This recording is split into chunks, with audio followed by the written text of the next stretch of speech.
गायक रॅपर बादशाहला बिश्नोई गँगने धमकी दिली आहे। बिश्नोई गँगने पानिपतमधील गोळीबाराच्या घटनेची जबाबदारी घेत फेसबुकवर एक पोस्ट केली आणि बादशाहला थेट डोक्यात गोळी मारण्याची धमकी दिली आहे। बादशाह त्याच्या गाण्यांमुळे हरियाणाची संस्कृती बिघडवतोय, त्यामुळे बिश्नोई गँगने ही धमकी दिल्याची माहिती समोर येते, तसा आरोप त्याच्यावर ठेवण्यात आलाय।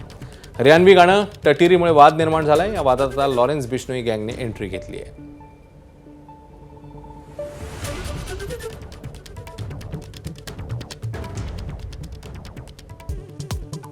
दोन भारतीय जहाजांना होर्मुझच्या सामुद्रधुनीतनं प्रवासाची परवानगी। एलपीजी घेऊन दोन्ही जहाजं भारताच्या दिशेने। भारताला मोठा दिलासा।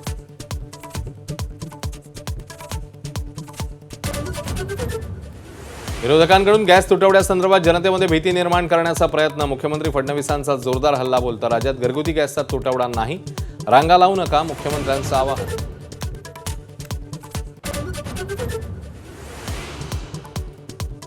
घरगुती गॅस सिलेंडरची ब्लॅकने विक्री, माझाचं स्टिंग ऑपरेशन। छत्रपती संभाजीनगरमध्ये 1400 रुपयांना सिलेंडरची विक्री, तर बीडमध्ये बनावट ओटीपीचा वापर।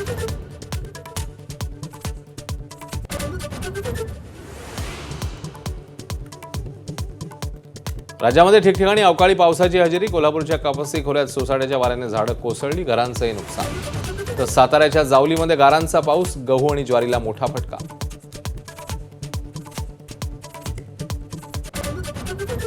राष्ट्रीय महामार्गावरील वार्षिक टोल पास 1 एप्रिलपासून महागणार। वाहन चालकांना आता 3000 ऐवजी 3075 रुपये द्यावे लागणार।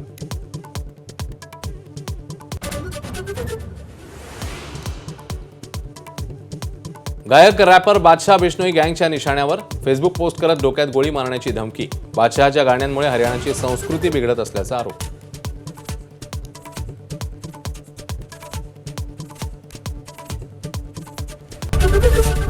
एबीपी माझा, उघडा डोळे बघा नीट।